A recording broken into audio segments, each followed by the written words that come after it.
So, good morning, students. Today's class we are going to study about the transformation methods which exist in the IIR filter design. Two different types of transformation method which we are going to study. So, what we are going to do in this transformation method, we are going to convert the analog filter transfer function into a digital filter. So that is the main thing we are going to do here. While you are converting the analog filter into a digital filter, it is like converting the filter in S domain into Z transform domain, Z domain. So if you see, there are two different types of transformation function available. Those are, one is impulse invariant method, another one is bilinear transformation method. So one by one we are going to study, first one is about the impulse invariant method. So in the impulse invariant method, so if you see, let us consider an analog prototype filter. So let consider HA of t. It is an analog transfer function. So which is equivalent to we are going to apply inverse Laplace transform to a analog filter response, that is HA of S transfer function. HA of S is analog filter response.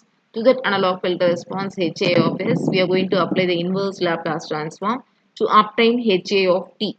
So here in the case of impulse invariance method, there are different procedures involved, step-by-step procedure involved to implement for converting the analog filter into a digital one.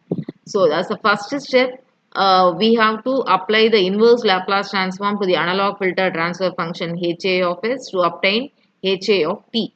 The next step we have to apply the sampling process. So when you apply the sampling process, we call as T equal to N into capital T. So HA of T becomes H of N. So which is equivalent to HA of N into capital T. We are applying the sampling process and at small t varies between 0, 1 and 2, etc.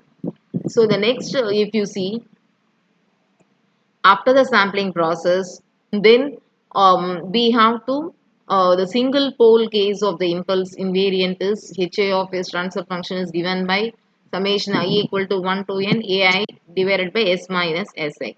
And when you give the inverse Laplace transform for it, it is HA of t equal to summation I equal to 1 to n AI e power Sa of t u of t. That is the inverse Laplace transform for the above expression.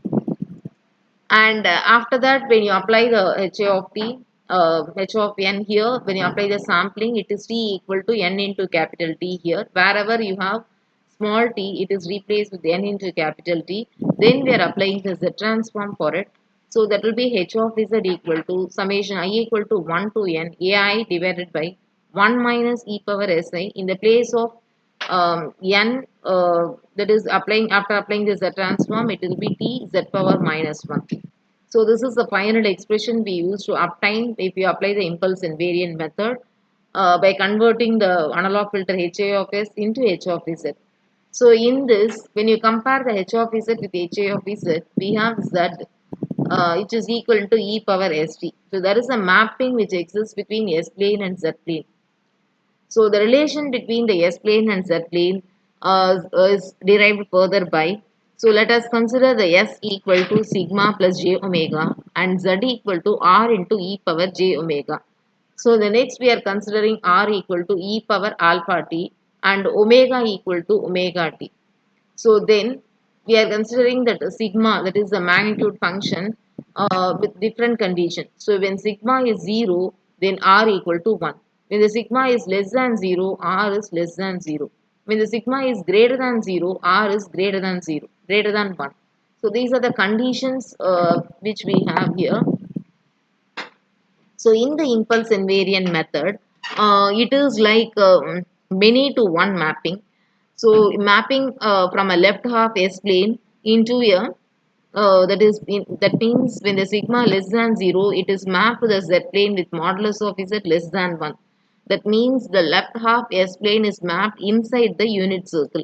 And the right half S plane, in the case of right half S plane, sigma naught greater than 0, it is mapped to the Z plane with modulus of Z greater than 1.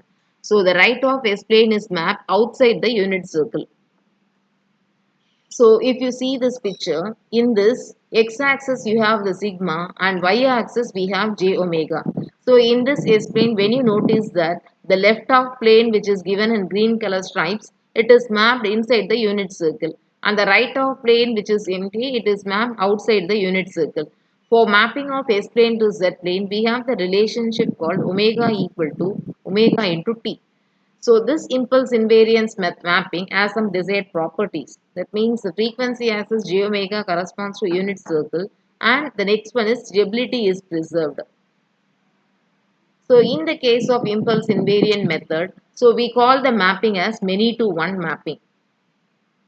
So here the stripes of the length 2 pi by t, it is mapped, all are mapped onto the unit circle.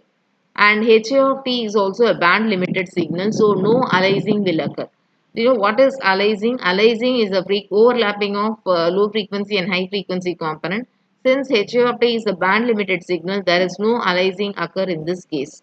But the drawback here of this in this method is not suitable for high pass and band stop filter design. It is suitable only for low pass and low pass filter like that. So in the impulse invariant method, if you see an example, if we have HA of is equal to A by S plus alpha. So this is an example problem in which the first step we are applying the inverse Laplace transform to it. When you apply the inverse Laplace transform to this HA of is A by S plus alpha, it becomes A into e power minus at u of t. According to the Laplace inverse of 1 by s plus a, it is e power minus at u of t. Like that, we have instead of a, we have alpha. So a into e power minus alpha t u of t. Then the next step is we are going to apply the sampling process in the HA of t. So if you apply the sampling process, we have to consider t equal to n into small t. So that we have substitute here. So h of n equal to h of nt equal to wherever you have t, you have to replace with n into capital T. So that's what it is did here. Then after that you are going to take the Z transform. So when you apply the Z transform, according to the Z transform formula, we have summation n equal to minus infinity to infinity h of n z power minus n.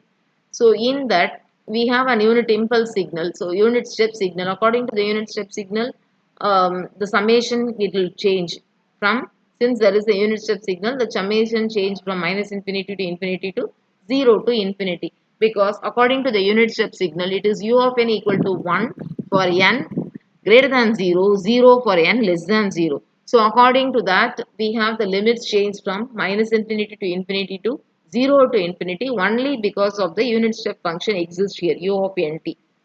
So now a, we have taken it outside, summation n equal to 0 to infinity e power minus alpha nt z power